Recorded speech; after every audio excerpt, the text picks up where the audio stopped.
Έχουμε βρεθεί σήμερα εδώ, εσύ και εγώ, για να συζητήσουμε ένα θέμα το οποίο τον τελευταίο καιρό το συζητάμε πάρα πολύ. Αφού πλησιάζει το καλοκαίρι. Μπράβο, πλησιάζει το καλοκαίρι, οπότε συζητάμε πάρα πολύ γενικά για τις καλοκαιρινές διακοπές και πού θα πάμε, τι πλάνα έχουμε κτλ.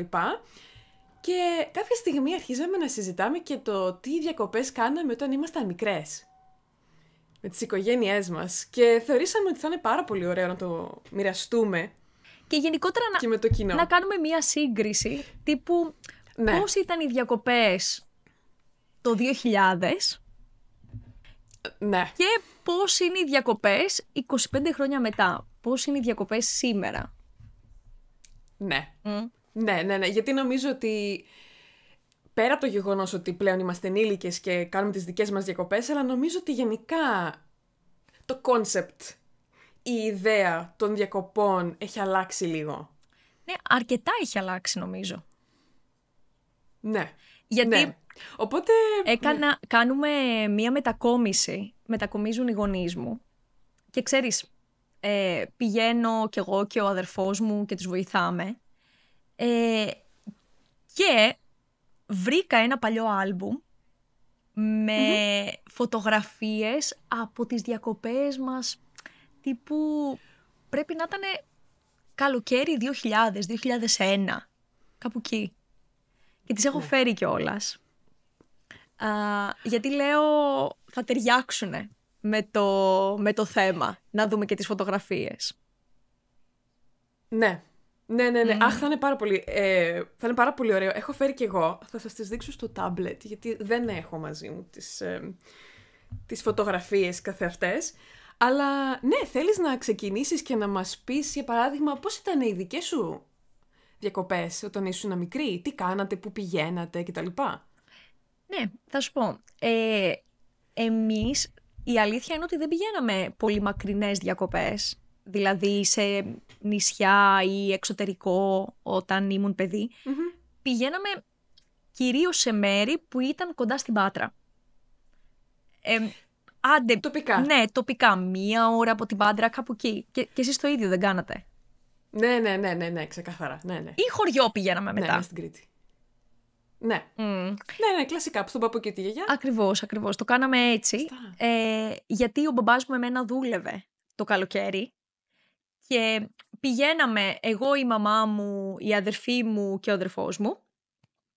Μέναμε εκεί πέρα, κάναμε τα μπάνια μας, περνούσαμε τέλος πάντων το καλοκαίρι κοντά στη θάλασσα, γιατί στην Πάτρα έκανε τρομερή ζέστη και μπορούσε και ο πατέρας μου εύκολα να έρχεται, να πηγαίνω-έρχεται στην ουσία από την Πάτρα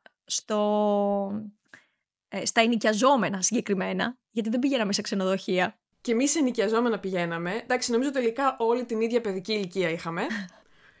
Πάνω κάτω, ναι, ξεκάθαρα. στην Ελλάδα. Κάπου μέσα στην Κρήτη. Ναι. Άρα πηγαίνατε κάπου κοντά και για να ξεφύγετε από τη ζέστη της Πάτρας, αλλά και να είναι για τον μπαμπά σου άνετο, να μπορεί να γυρίσει γρήγορα αν χρειάζεται. Ναι. Και έχω συγκεκριμένα φωτογραφίες από το ενοικιαζόμενο. Έχω με την αδερφή μου, γιατί ξέρεις, τα ενοικιαζόμενα ήταν σαν σπιτάκια, τα οποία έμοιαζαν, είχαν όλα ναι. την ίδια διαρρύθμιση, ας πούμε. Και συνήθως το κάθε ένα είχε και από έναν κήπο, τουλάχιστον εδώ κοντά στην Πάτρα, είχαν έτσι ένα κήπο μπροστά, ο οποίος ήταν κοινός για όλα τα σπιτάκια, αλλά και ταυτόχρονα, ξέρεις, το κάθε σπίτι είχε το χώρο του, αλλά όλο αυτό ήταν ενωμένο, ας πούμε. Κατάλαβα, ναι. Και έχω εδώ μία φωτογραφία με εμένα και την αδερφή μου. Να σου δείξω. Εδώ. Που είμαστε ακριβώς εκεί, είμαστε στον κήπο, στην ουσία, από το ενοικιαζόμενο. Και βλέπεις, ξέρω εγώ, πίσω υπάρχει ένα παιδάκι που είναι και παίζει μπάλα, μία καρέκλα. Ήταν εκεί πέρα που ήταν ο κήπος που αράζαμε, ας πούμε, όλοι είχαμε γίνει οριακά όλοι φίλοι εκεί πέρα.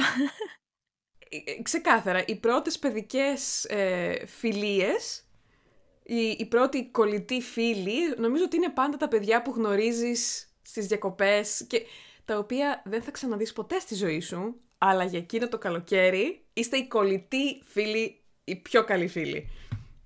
Δάρια, έχω ιστορία από αυτό. Ιστορία ακραία. Που έτυχε, ξέρεις, όταν ήμουν στο Λονδίνο, να φτιάξω... βασικά είχα μπει στο Instagram και κάτι κοίταγα από κοινούς φίλους και τα λοιπά. Και βλέπω μια κοπέλα σε μια φωτογραφία, την οποία εγώ την αναγνώριζα, από κάπου την ήξερα. Και ήταν ένα κοριτσάκι το οποίο είχαμε γνωριστεί σε αυτές τις διακοπές εδώ, που εγώ ακόμα θυμόμουν το όνομά της και από τότε, ρε παιδί μου, επειδή είχαμε πει όταν τελείωσαν οι διακοπές, ξέρω εγώ, και έφυγε το καλοκαίρι, είχαμε πει θα τα ξαναπούμε του χρόνου και θα σε ξαναδώ και δεν την ξαναείδα ποτέ. Και βλέποντας τη φωτογραφία στο Instagram, ξέρεις, το προσωπάκι της ήταν τα χαρακτηριστικά πολύ παρόμοια. Οπότε πάω γρήγορα, ψάχνω μέσα στις φωτογραφίες και βρίσκω μια φωτογραφία που είμαι εγώ και αυτή. Είχαμε βγάλει μια φωτογραφία οι δυο μας κάπως, στη θάλασσα. Την κάνω add στο Instagram, δεν με δέχεται, follow στο Instagram, δεν με δέχεται. Την ξανακάνω πάλι, δεν με δέχεται. Και της στέλνω τη φωτογραφία. Βγάζω τη φωτογραφία και της τη στέλνω στα εισερχόμενα. Και με δέχεται κατευθείαν και μου κάνει, δεν το πιστεύω, μου λέει, ότι είσαι η Γιούλη. Πόσα χρόνια έχω να σε δω. Ακραία ιστορία. Ακραία ιστορία, πάμε πακέτο. Ξεκάθαρα. Σου λέω, είναι από αυτές τις σχέσεις τις οποίες τις θυμάσαι με πάρα πολύ τρυφερότητα. Κάπως, ναι. Και νοσταλγία, ας πούμε. Και εγώ μακάρι να είχα παρόμοια ιστορία. Η αλήθεια είναι ότι δεν θυμάμαι και κανέναν από τους φίλους που είχα κάνει όταν ήμουν παιδί. Εγώ θυμάμαι και από τον νηπιαγωγείο, να ξέρεις. Κάποια παιδάκια, συγκεκριμένα μία κοπέλα, που ήμασταν πάρα πολύ κολλητές στον νηπιαγωγείο, την θυμάμαι ακόμα και πραγματικά έχω περιέργεια να τη συναντήσω, γιατί ξέρεις, έχω να τη δω από τον νηπιαγωγείο. Έχω πολύ μεγάλη περιέργεια να δω, ξέρεις, πώς εξελίχθηκε, τι έκανε στη ζωή της.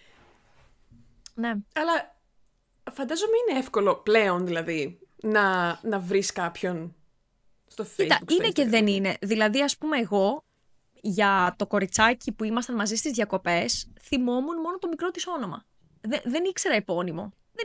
Δεν λέγαμε τα επώνυμά μας όταν παίζαμε μαζί. Σωστά. Οπότε είχα μόνο μία πληροφορία, ότι τη λένε Θεόνη και δεν την είχα ξαναδεί ποτέ.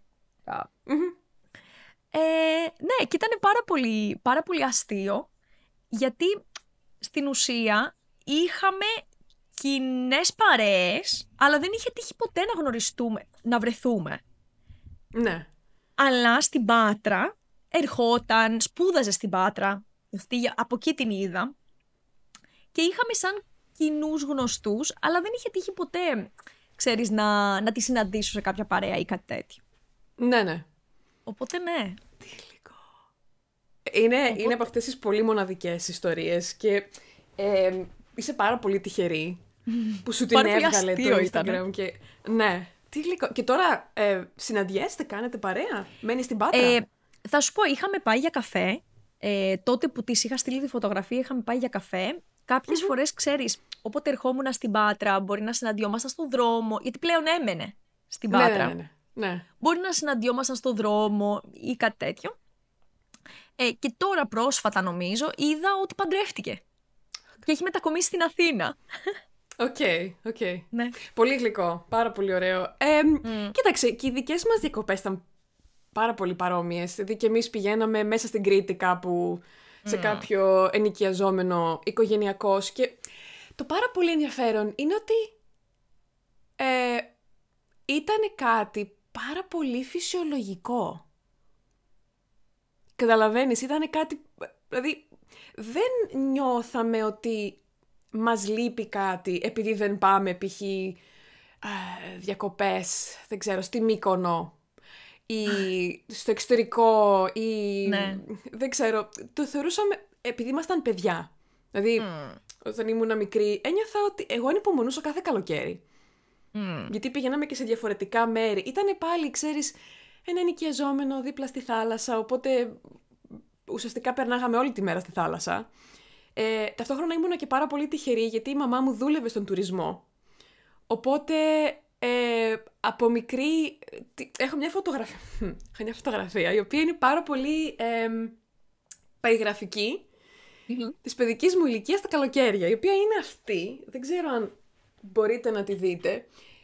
Είμαι εγώ με το μαγιό, πρέπει να την κάνω και zoom in. Τι γλυκούλη, παιδί μου, τι γλυκούλη που ήσουνα, ξανθομπούμπουρο. Ήμουνα πάρα πολύ ξανθιά, είναι τρελό. Πάνω σε ένα καραβάκι, βαρκούλα, από εκείνα τα τουριστικά, γιατί η μητέρα μου πάλι δούλευε με τουρίστες και τα λοιπά, οπότε πολλές φορές, ακριβώς επειδή δούλευε και βοηθούσε τους ντόπιους, ας πούμε, να πουλήσουν εκδρομές και τα λοιπά, κάποιες φορές μας καλούσαν και εμάς, ότι σήμερα ελάτε εσείς, οι υπάλληλοι, εσείς που μας βοηθάτε, ας πούμε, μας κερνούσαν για να μας πούνε ευχαριστώ. Οπότε πάρα πολύ συχνά πήγαινα σε αυτά τα tours, σε αυτά τα...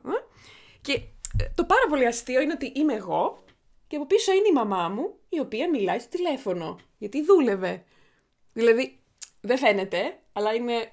Τι βλέπετε, είναι η μαμά μου από πίσω. Ναι, κρύβεται. Ναι, στο τηλέφωνο, στο κινητό, να κλείσει, να δουλέψει, γιατί ήταν η δουλειά για εκείνη. Αλλά εγώ το βλέπα ως, τι τυχερή που είμαι, που η μαμά μου κάνει αυτή τη δουλειά και εγώ μπορώ το καλοκαίρι να πηγαίνω σε tour, σε ταξίδια στην Κρήτη, στα μουσεία. Από μικρή ήμουνα στα ξενοδοχεία και σε όλα αυτά, οπότε και αυτό ήταν πολύ μεγάλο κομμάτι, ας πούμε. Δεν είναι κανονική παιδική ηλικία καλοκαιρινή για τα πιο πολλά παιδιά. Οι πιο πολλοί πάλι κάνουμε αυτό, την νοικιαζόμενα δίπλα στην παραλία, παίρνουμε το τάπερ μετά με το καρπούζι, παίρνουμε το Καλά, χυμό. αυτό ακόμα. Ναι, αυτό είναι κλασικό και δεν αλλάζει. Νομίζω αυτό είναι ακόμα κάτι που έχει μεταφερθεί στη δική μας γενιά. Τάπερ με καρπούζι, ξεκάθαρα. Οπότε... Και γενικότερα έχω να πω ότι νομίζω τότε τα πράγματα ήταν λίγο πιο χαλαρά. Δηλαδή, εγώ θυμάμαι τους γονείς μου, οι οποίοι δεν έκλειναν καν για να πάμε διακοπές. Ναι. Δηλαδή, ξέρω εγώ, ένα ωραίο πρωί έλεγε ο πατέρας μου ότι το Σαββατοκύριακο θα πάμε διακοπές. Μαζεύαμε τα πράγματα, μπαίναμε στο αυτοκίνητο και στο δρόμο, ξέρω εγώ, για την περιοχή που θέλαμε να πάμε, βλέπαμε ένα ενοικιαζόμενο, σταματούσαμε, πηγαίναμε στη ρεσεψιόν και ρωτάγαμε αν υπάρχουν διαθέσιμα δωμάτια για μια συγκεκριμένη περίοδο. Και μετά, αν αυτό μας έλεγε, ξέρετε, δυστυχώς, ξέρω εγώ, δεν έχουμε δωμάτια, κανένα πρόβλημα. Πηγαίναμε στο επόμενο. Ή δεν υπήρχε αυτό το άγχος, ας πούμε, ότι και αυτός ο προγραμματισμός, νομίζω, που έχουμε σήμερα, ξέρεις, κλείνεις μέσω του ίντερνετ. Δηλαδή, αργότερα, ξέρω εγώ, πήγαμε μία φορά σε αυτά τα ενοικιαζόμενα, πήραμε το τηλέφωνο και μετά την επόμενη φορά που θέλαμε να πάμε, τους παίρναμε τηλέφωνο, λέγαμε, ξέρω εγώ, είναι αυτό το όνομα, αυτή την περίοδο και ερχόμαστε. Ούτε πληρώναμε εκ των προτέρων, ούτε κλείναμε ακριβώς τις μέρες, μπορούσαμε να μείνουμε παραπάνω, ξέρεις, λιγότερο. Ήτανε λίγο τα πράγματα, νομίζω, το πρόγραμμα πιο ευέλικτο. Τα πράγματα πιο χαλαρά. Δεν ξέρω. Νιώθω ότι η ιδέα των διακοπών δεν ήταν ένα project management. Ένα πράγμα το οποίο απαιτεί χρόνο, κόπο, οργάνωση, διαχείριση, ρύθμιση. Ήταν απλά αυτό, ξυπνάς την Παρασκευή και λες σουκού. Οι γονείς λέγανε, θα πάρω τα παιδιά και θα πάω 3, 4, 5, δεν ξέρω πόσες μέρες έχω άδεια, στο δίπλα χωριό να κάνουμε 2 μπάνια. Ενώ τώρα νιώθω ότι ξεκινάει η χρονιά, δηλαδή μπαίνει ο Ιανουάριος και ήδη εγώ σκέφτομαι, πρέπει από τώρα να αποφασίσω πού θέλω να πάω, με ποιους θέλω να πάω, πόσα άτομα θα είμαστε, πόσες μέρες θα μείνουμε, ποιες μέρες έχω άδεια, να προγραμματίσω, να προπληρώσω, κατάλαβες, κάπως αναλόγως και πού πας βέβαια, αλλά νιώθω ότι έχει γίνει λίγο πιο... Αυτό, δεν υπάρχει αυτή η ευελιξία. Μπορεί και να μην είναι αλήθεια βέβαια αυτό, μπορεί εμείς να το βλέπουμε έτσι. Εγώ δεν έχω δοκιμάσει σαν ενήλικας να πάρω τηλέφωνο. Εγώ παίρνω τηλέφωνο, ξεκάθαρα. Παίρνεις τηλέφωνο ακόμα? Ναι, ακόμα παίρνω τηλέφωνο. Μπορεί, ξέρω εγώ, να ψάξω τα ξενοδοχεία μιας περιοχής. Π.χ. πέρσι πήγαμε στην Τίνο με τις φίλες μου. Και μπήκα λίγο να δω τα ξενοδοχεία. Είδα ποια ξενοδοχεία μου άρεσαν. Ας πούμε, έκανα τσεκ 2-3 που μου άρεσαν και τους πήρα τηλέφωνο. Και τι τους είπες, γεια σας, είμαι η Γιούλη, εγώ και 3 φίλες μου θα έρθουμε αυτές τις ημερομηνίες?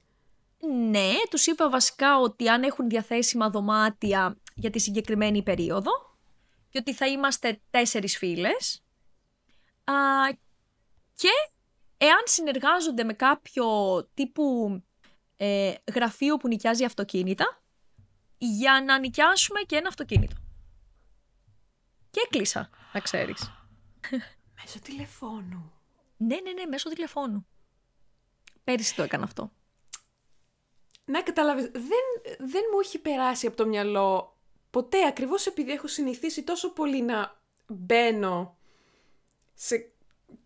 στις 2-3-4 γνωστές ιστοσελίδες και απλά να κάνω φίλτρο αυτές οι ημερομηνίες, αυτή η περιοχή, αυτή η τιμή και να το κλείνω. Δεν μου πέρασε ποτέ από το μυαλό ότι ακόμα και τώρα θα μπορούσα να πάρω τηλέφωνο κατευθείαν. Ξέρεις γιατί? Γιατί εγώ νιώθω ότι είναι πολύ απρόσωπο να το κλείνεις από ένα website. Πηγαίνεις εκεί και δεν έχουν ακούσει τη φωνή σου, δεν σε έχουν δει ποτέ, δεν έχουν καμία προσωπική επαφή μαζί σου. Ενώ όταν τους παίρνεις τηλέφωνο και τους μιλάς και πας εκεί και τους πεις «Α, σας είχα πάρει και τηλέφωνο», νιώθω εγώ τουλάχιστον ότι υπάρχει μια διαφορετική σχέση. Ακούω και αυτούς, πώς μου μιλάνε, πώς, ας πούμε, παίρνω λίγο το vibe του ξενοδοχείου ή του ενοικιαζόμενου που πηγαίνουμε και πώς είναι οι άνθρωποι εκεί, αν νιώθω εγώ άνετα όταν θα μιλήσουμε στο τηλέφωνο, δεν ξέρω. Και επίσης αυτό είναι και ένα, πώς το λένε, είναι ένα tip αν θέλεις να κλείσεις φθηνότερα. Αυτό ισχύει και για άλλου τύπου επιχειρήσεις. Δηλαδή, αν θες να παραγγείλεις φαγητό, μπορείς να κλείσεις από τις 2-3 γνωστές εφαρμογές, αλλά μπορείς να πάρεις και τηλέφωνο άμεσα στο εστιατόριο και συνήθως έχουν και έκπτωση ή κάποια χαμηλότερη τιμή. Ακριβώς επειδή δεν πληρώνουν το μεσάζοντα μεταξύ του εστιατορίου και σένα. Ναι, πολύ έξυπνο. Πολύ καλό. Και έκλεισες όντως. Ναι. Είχα κλείσει πέρσι. Και έκλεισες στο πρώτο μέρος που πήρες? Κλείσαμε στην αρχή στο πρώτο, αλλά την αρχή ήμασταν 3 και μετά γίναμε 4. Οπότε εγώ τους ξαναπήρα τηλέφωνο να τους ενημερώσω ότι αν υπάρχει περίπτωση να προσθέσουμε ένα κρεβάτι ή να πάμε σε ένα μεγαλύτερο δωμάτιο, δεν ήξερα πώς λειτουργεί. Και μου είπε ότι δυστυχώς δεν έχουν κάποιο μεγαλύτερο δωμάτιο. Έτσι πήγα στη δεύτερη επιλογή, που στη δεύτερη επιλογή μου είπαν ότι έχουν δωμάτια ακόμα, οπότε κλείσαμε για 4 άτομα. Αφήσαμε το ένα και πήγαμε στο άλλο. Κατάλαβα. Απλά να ρωτιόμουν αν είχες πάρει κάπου τηλέφωνο και να ένιωσες από τη φωνή ότι θα κοιτάξεις κι αλλού. Αν ένιωσες κάτι τέτοιο. Όχι σε αυτή την περίπτωση. Όχι την περίπτωση που έκλεισα στην Τίνο. Σε άλλο, όταν είχα πάρει στην Αθήνα, είναι η αλήθεια, ότι δεν ξέρω, ένιωσα λίγο ένα περίεργο vibe. Λίγο ένα vibe ότι κάπως πιο απόμακρο. Δηλαδή, μόλις πήρα τηλέφωνο να ρωτήσω, μου είπε μπορείτε να τα βρείτε όλα στο website. Και ας πούμε, μπορεί να βιαζόντουσαν, δεν ξέρω, μπορεί να είχαν πάρα πολύ κόσμο. Αλλά ναι, το ότι δεν πήρε το χρόνο, ένιωσα λίγο, δεν ξέρω, ίσως κοιτάξω κι αλλού. Ναι, κατάλαβα. Ναι, νομίζω, εμένα μου αρέσει πάρα πολύ αυτός ο τρόπος να κλείνεις διακοπές. Γιατί ουσιαστικά δείχνεις και μια εμπιστοσύνη. Ναι. Στον άλλο. Αυτό που λες ότι δεν είναι απρόσωπο, δεν είναι ηλεκτρονικά ότι πάτησα 2 κουμπιά και έκλεισα διακοπές. Είναι ότι μίλησα. Και το πολύ γλυκό είναι ότι πολλές φορές αν τους παίρνεις τηλέφωνο και κλείνεις, όταν πας, θυμούνται τη φωνή σου.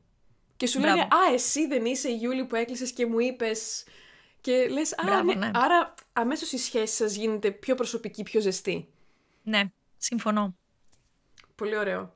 Ένα άλλο θέμα που με απασχολεί ως προς τις διακοπές, και ειδικά στην Ελλάδα, γιατί στην Ελλάδα ζούμε, είναι αυτό που εγώ ονομάζω Instagramοποίηση. Νομίζω δεν υπάρχει καλύτερος όρος που να περιγράφει αυτό. Ναι. Νιώθω ότι, να σου πω, πρέπει να βάλω εδώ ένα αστερίσκο και να πω ότι η κάθε επιχείρηση κάνει ό,τι μπορεί για να επιβιώσει. Άρα αυτό που θα συζητήσουμε δεν προέρχεται από κριτική. Δεν είναι κριτική εναντίον των επιχειρήσεων που το κάνουν. Νιώθω λίγο αυτό ότι ξενοδοχεία, καφετέριες, εστιατόρια, στα πολύ τουριστικά μέρη, σαν να χάνουν λίγο την προσωπικότητά τους, σαν να προσπαθούν να μιλήσουν σε ένα κοινό που τους ανακαλύπτει από το Instagram ή να πάνε λίγο με τα trend της εποχής, ως προς τη διακόσμηση, το μενού. Γενικά κάπως σαν να βλέπουμε τα ίδια και τα ίδια πράγματα. Νιώθω. Ναι. Και εγώ το νιώθω αυτό. Και το συζητήσαμε και την προηγούμενη πριν που μιλάγαμε γι' αυτό. Γι' αυτό ήξερα ακριβώς τι θα πεις. Ναι, για μένα αυτό είναι αμφίδρομο. Δηλαδή, και από την πλευρά των μαγαζιών κάνουν ό,τι μπορούν για να είναι όλα σαν φωτογραφίες, κυριολεκτικά. Δηλαδή, σαν να είναι έτοιμα εκεί και να περιμένουν στημένα για να τα βγάλει ένας τουρίστας φωτογραφία. Ναι. Ναι. Αλλά από την άλλη νομίζω και οι άνθρωποι που πηγαίνουν εκεί πηγαίνουν σε συγκεκριμένα μέρη επειδή ακριβώς θα βγάλουν αυτή τη φωτογραφία, να την ανεβάσουν στο Instagram, να δουν ότι ξέρω εγώ πήγαν σε αυτό το μέρος, σε εκείνο το μέρος. Είναι δηλαδή πολύ συγκεκριμένα μέρη σε ένα νησί, σε μία περιοχή που προορίζονται για φωτογραφίες στο Instagram. Και νομίζω όλοι παίζουν αυτό το παιχνίδι και από την πλευρά του δέκτη και από την πλευρά του πομπού, ας πούμε. Ναι. Είναι ένας κύκλος που ανατροφοδοτείται συνέχεια. Ναι. Το οποίο εμένα, που μπορεί να ακουστεί παράξενο, γιατί δουλεύω με το Instagram, δουλεύω με τα βίντεο. Στο δικό μου προσωπικό Instagram δεν έχω φωτογραφίες. Δεν έχω 2 διαφορετικά Instagram, που είναι το προσωπικό μου, που μιλάω με τους φίλους μου, και έχω και το Instagram για τα ελληνικά και για το κανάλι μου και για το Linguatry. Αλλά στο προσωπικό μου Instagram σπάνια βάζω φωτογραφίες ή ανεβάζω stories ή όπου πηγαίνω μου αρέσει να πηγαίνω για, δεν ξέρω, εκτιμώ πάρα πολύ σε αυτή την εποχή που όπως λες υπάρχει ας πούμε αυτή η Instagramοποίηση, εκτιμώ πολύ μέρη τα οποία απέχουν από αυτό. Μέρη στην Ελλάδα. Το αστείο ξέρεις ποιο είναι, ότι έχω την αίσθηση ότι τα περισσότερα μέρη στην Ελλάδα δεν είναι έτσι. Δηλαδή, με εξαίρεση τα πιο τουριστικά μέρη, Μύκονος, Σαντορίνη, Αθήνα, κάποια σημεία, Κρήτη, κάποια σημεία, νομίζω ότι η υπόλοιπη Ελλάδα, τα χωριά, ακόμα και η Πάτρα, που στην Πάτρα έρχονται τουρίστες και επισκέπτες φυσικά, αλλά όταν εγώ ήρθα στην Πάτρα, κάτι που μου έκανε τεράστια εντύπωση είναι ότι νομίζω δεν είδα ούτε ένα τουριστικό μαγαζί. Ναι, μπορεί να υπάρχουν, αλλά εγώ δεν το είδα. Ισχύει. Όχι, δεν είναι. Ούτε εγώ. Δεν ξέρω. Ίσως επειδή περνάω συνέχεια, δεν τα παρατηρώ, αλλά νομίζω ότι δεν υπάρχουν. Να υπάρχει ένα. Maximum. Ναι, έτσι. Ναι. Γιατί νομίζω η Πάτρα είναι πέρασμα. Δεν είναι... Ξέρεις τι γίνεται. Οι περιοχές που δεν είναι διαφημισμένες και τα νησιά που δεν είναι διαφημισμένα, νιώθω ότι έχουν κρατήσει την αυθεντικότητά τους και τον αυθεντικό τους, την ταυτότητά τους, ας πούμε. Ναι. Δηλαδή η Πάτρα είναι κυρίως μια φοιτητούπολη. Δεν είναι τόσο πολύ...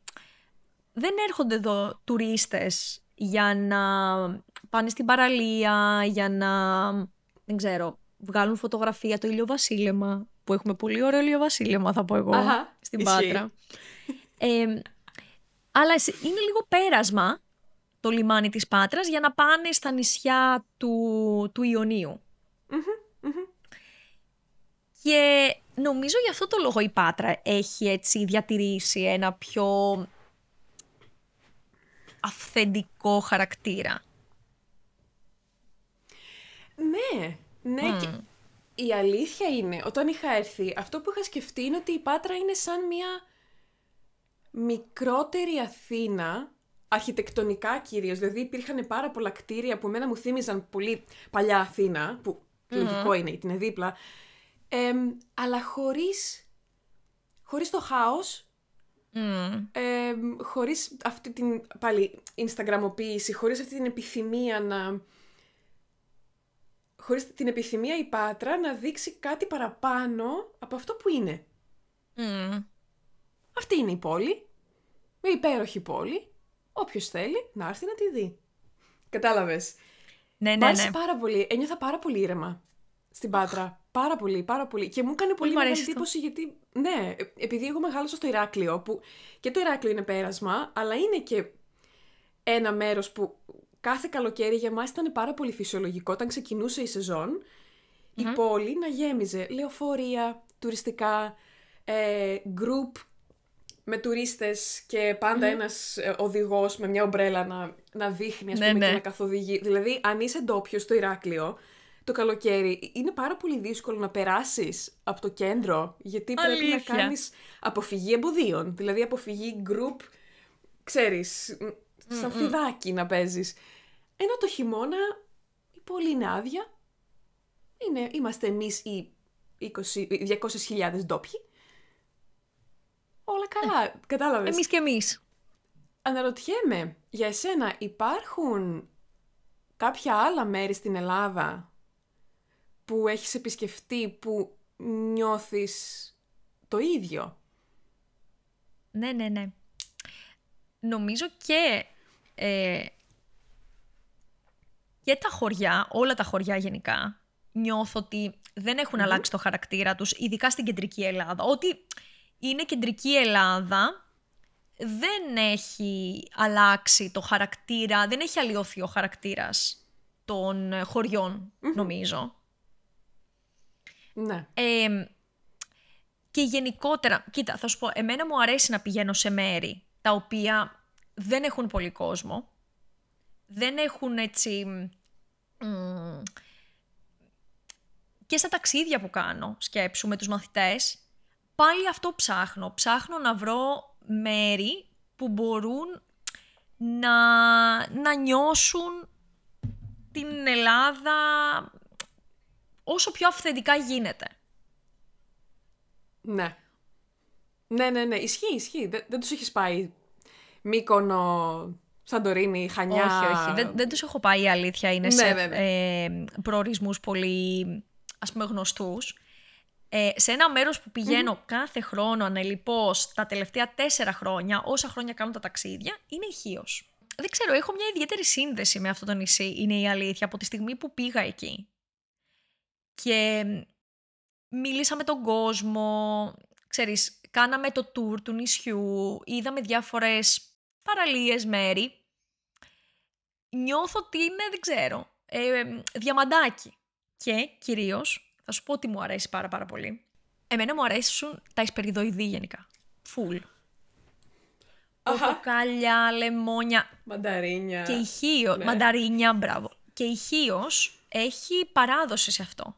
Νομίζω έχει και έχει και ένα μουσείο που μιλάει γι' αυτό. Ναι. Και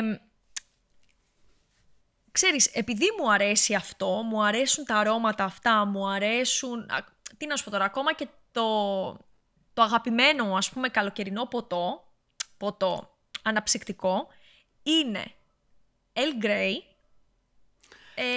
ξέρεις, Iced Tea Earl Grey.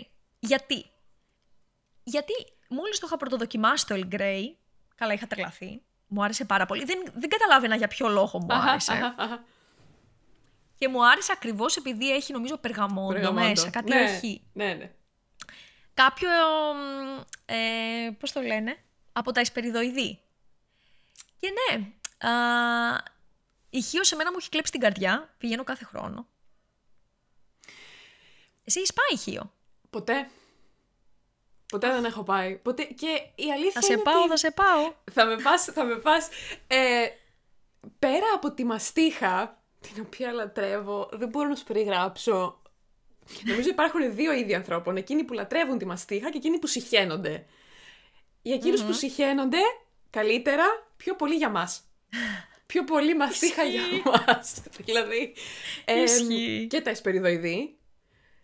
Όλα μου τα σαπούνια, σαμπουάν, κρέμες, αρώματα, όλα είναι αυτό. Είμαι πάρα πολύ ενθουσιασμένη. Τι είναι αυτό που αγαπάς στη Χίο?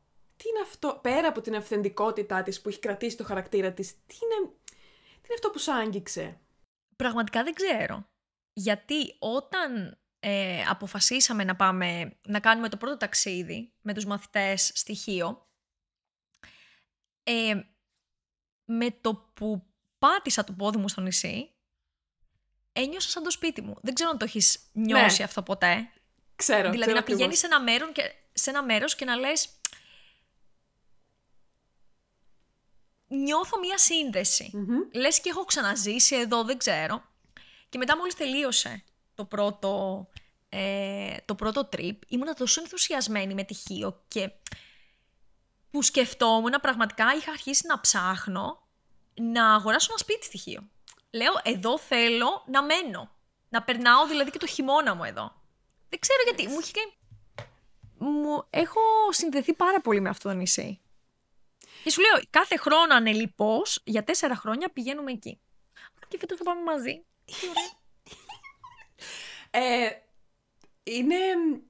Είναι πάρα πολύ ωραίο ότι ότι θα πάμε σε ένα μέρος, θα είμαστε μαζί σε ένα μέρος το οποίο αγαπάς πάρα πολύ, άρα εγώ θα το δω μέσα τα δικά σου μάτια. Θα ήταν διαφορετικό να πήγαινα μόνη μου, που, ναι, θα εκτιμούσα το μέρος και, αλλά είναι τελείως διαφορετικό να πηγαίνεις πρώτη φορά σε ένα μέρος που κάποιος λατρεύει και άρα το παρουσιάζει διαφορετικά. Κατάλαβες? Ισχύει αυτό. Δεν σου λέει απλά δες το μουσείο με τα πορτοκάλια. Σου λέει κοίτα αυτό το μουσείο. Μύρισε πόσο υπέροχα. Ξέρεις, μυρίζει. Δοκίμασε αυτό το γλυκό. Δες αυτή την έκθεση. Στο λέω και να τριχιάζω. Στο λέω και είμαι πάρα πολύ ενθουσιασμένη. Πάρα πολύ. Αχ, και εγώ. Και οι φωτογραφίες που μου έχεις δείξει από τη Χίο, τα προηγούμενα ταξίδια σας, η αρχιτεκτονική, οι παραλίες, εντάξει. Είναι πραγματικά, σου λέω, μόλις πήγα στο νησί και από την πρώτη στιγμή το ένιωσα αυτό, αλλά μετά, ξέρεις, ταξίδεψα, είδα και τα χωριουδάκια, όπως είπες, τη θάλασσα, τις παραλίες. Λέω, ωραία. Ξέρω εγώ, τι πέτυχα εδώ πέρα, πέτυχα jackpot. Μου άρεσε πάρα πολύ. Πώς έτυχε να πας πρώτη φορά στοιχείο? Κοίτα, θα σου πω, όταν οργανώνω ταξίδια γενικά για τους μαθητές, ειδικά στην αρχή, είχα κάνει μια λίστα με προορισμούς στην Ελλάδα που έχουν αυτά τα χαρακτηριστικά. Δηλαδή, που δεν είναι πάρα πολύ τουριστικές περιοχές, γιατί ήθελα οι μαθητές και να γνωρίσουν τον πολιτισμό, ας πούμε, το πιο ωραίο κομμάτι του ελληνικού πολιτισμού, αλλά ταυτόχρονα ήθελα, επειδή οι μαθητές σε αυτά τα ταξίδια μιλάνε με τον κόσμο, ξέρεις, σε μέρη τα οποία είναι πάρα πολύ τουριστικά, οι άνθρωποι που δουλεύουν, οι σερβιτόροι, οι ρεσεψιόν, δεν ξέρω, οποιοσδήποτε, ας πούμε, συναναστρέφεται τους μαθητές, θέλω να έχει χρόνο να κάνει μια κουβέντα μαζί τους και να μην βιάζεται.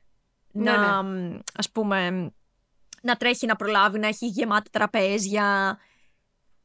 Οπότε αυτός ήταν η αρχική μου σκέψη. Γενικότερα, αυτή είναι η σκέψη μου όταν διαλέγω προορισμούς για το πού θα πάμε με τους μαθητές στα ταξίδια. Και επίσης θέλω μέρη τα οποία, ξέρεις, επειδή γενικότερα όλες οι δουλειές πλέον είναι μαζεμένες στην Αθήνα. Η Αθήνα είναι το κέντρο ολόκληρης της Ελλάδας, δεν ξέρω. Σχεδόν ο μισός ελληνικός πληθυσμός ζει στην Αθήνα. Ναι. Και δικαιολογημένα, γιατί όλες οι δουλειές είναι στην Αθήνα. Αλλά με αυτόν τον τρόπο, με το να κάνω τα ταξίδια και να πηγαίνω σε μέρη τα οποία, ας πούμε, είναι εκτός του φάσματος του υπερτουρισμού, ήταν ένας τρόπος να στηρίξω και τους ανθρώπους που κάνουν, ξέρεις, το ξεκίνημά τους. Ίσως ανοίγουν, δεν ξέρω, το δικό τους καφενείο, ίσως ανοίγουν τη δικιά τους καφετέρια, ίσως ανοίγουν το δικό τους εστιατόριο. Κάνουν μια καινούρια δράση που την ξεκινούν τώρα και ήθελα να στηρίξω αυτά τα μέρη, να σου πω την αλήθεια. Και αυτούς τους ανθρώπους που συνειδητά πήραν την απόφαση να μείνουν εκεί. Ναι, να μην είναι όλοι στο ίδιο μέρος, στην ίδια πόλη και αντίθετα να είναι και πιο κοντά στη φύση και σε ένα μέρος πιο αυθεντικό και ναι, πω. Είμαι πάρα πολύ ενθουσιασμένη. Και εγώ. Φυσικά εννοείται ότι προσκαλούμε οποιονδήποτε ενδιαφέρεται και να ξασκίσει τα ελληνικά και να επισκεφτεί ένα μέρος στην Ελλάδα που πραγματικά είναι αυθεντικό και που έχει κρατήσει χαρακτήρα, έχει κρατήσει την ιστορία, με έναν τρόπο πολύ δικό του. Ναι, εγώ πραγματικά ανυπομονώ, μετράω τις μέρες. Ναι. Σας περιμένουμε στοιχείο. Θα πάμε σε διάφορα μέρη. Το πρόγραμμα είναι φανταστικό. Υπάρχει χρόνος για ξεκούραση, υπάρχει χρόνος για επισκέψεις, υπάρχει χρόνος για παραλίες, φαγητό. Εξαιρετικό φαγητό χιώτικο. Και νομίζω ότι είναι και ωραίο να μαθαίνεις, γιατί πλέον όλοι μαθαίνουμε ως μονάδες στο σπίτι μας, ναι. Online, με ένα δάσκαλο, μία δασκάλα, αλλά είναι πιο συχνά είναι μέσω του ίντερνετ παρά σε μία ομάδα με άλλους ανθρώπους.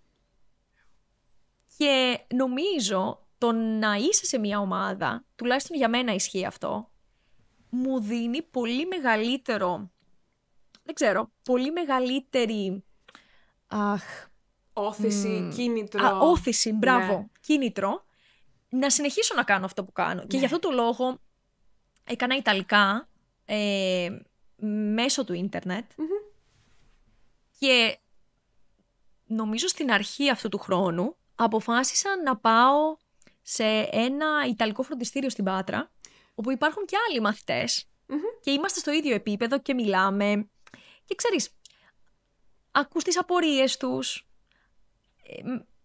συζητάς μαζί τους και δημιουργούνται σχέσεις και φιλίες ξέρεις, συνεχίζονται και μου αρέσει πολύ αυτό.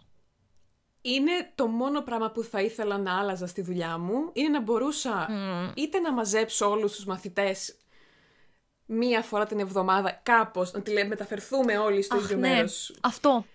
Οπότε αυτό το ταξίδι, αυτή η ιδέα των ταξιδιών, που δεν είναι απλά μαζευόμαστε και κάνουμε μαθήματα, είναι μαζευόμαστε, κάνουμε εξάσκηση, τώρα στοιχείο θα είμαστε εσύ και εγώ μαζί με τους μαθητές, άρα οι μαθητές έχουν πολλές παραπάνω ευκαιρίες. Ευκαιρίες, μπράβο. Με τους ντόπιους να μιλήσουν, να συζητήσουν, να παραγγείλουν μια πορτοκαλάδα, να αγοράσουν, δεν ξέρω, μαστίχα.